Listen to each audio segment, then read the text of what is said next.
حضرت زید بن ثابت رضی اللہ عنہ نے بیان کیا کہ جنگ یمامہ میں صحابہ کی بہت بڑی تعداد کے شہید ہو جانے کے بعد حضرت ابو بکر رضی اللہ عنہ نے مجھے بلا بھیجا۔ اس وقت عمر رضی اللہ عنہ بھی ان کے پاس ہی موجود تھے۔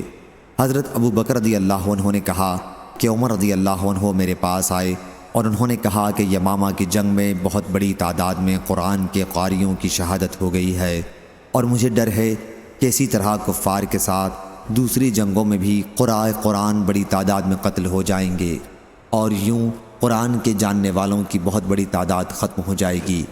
اس لیے میرا خیال ہے کہ آپ قرآن مجید کو باقاعدہ کتابی شکل میں جمع کرنے کا حکم دے دیں۔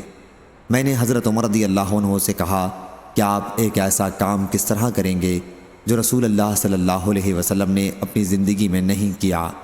حضرت عمر رضی اللہ عنہ نے اس کا یہ جواب دیا کہ اللہ کی قسم یہ تو ایک کار خیر ہے۔ عمر رضی اللہ عنہ یہ بات مجھ سے بار بار کہتے رہے۔ آخر اللہ تعالیٰ نے اس مسئلے میں میرا بھی سینہ کھول دیا، اور اب میری بھی وہی رائے ہو گئی جو حضرت عمر رضی اللہ عنہ کی تھی۔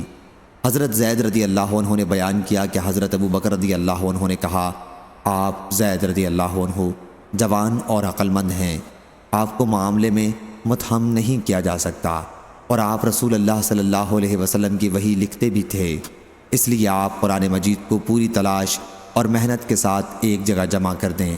اللہ کی قسم اگر یہ لوگ مجھے کسی پہاڑ کو بھی اس کی جگہ سے دوسری جگہ ہٹانے کے لیے کہتے تو میرے لیے یہ کام اتنا مشکل نہیں تھا جتنا کہ ان کا یہ حکم کہ میں قرآن مجید کو جمع کر دوں۔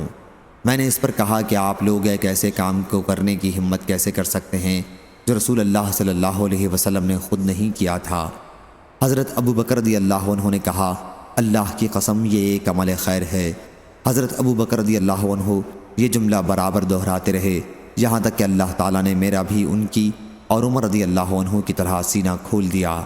چنانچہ میں نے قرآن مجید جو مختلف چیزوں پر لکھا ہوا موجود تھا کی تلاش شروع کر دی، اور قرآن مجید کو کھجور کی چھلی ہوئی شاخوں، پتلے پتھروں سے جن پر قرآن مجید لکھا گیا تھا اور لوگوں کے سینوں کی مدد سے جمع کرنے لگا۔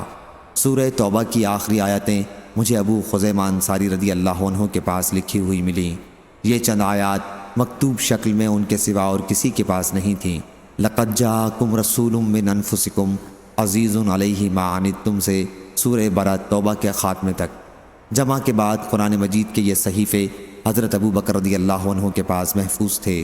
پھر ان کی وفات کے بعد حضرت عمر رضی اللہ عنہ نے جب تک وہ زندہ رہے اپنے ساتھ رکھے، پھر وہ ام المومنین حضرت حفصہ بنت عمر رضی اللہ عنہ کے پاس محفوظ رہے۔ صحیح بخاری حدیث نمبر 4986۔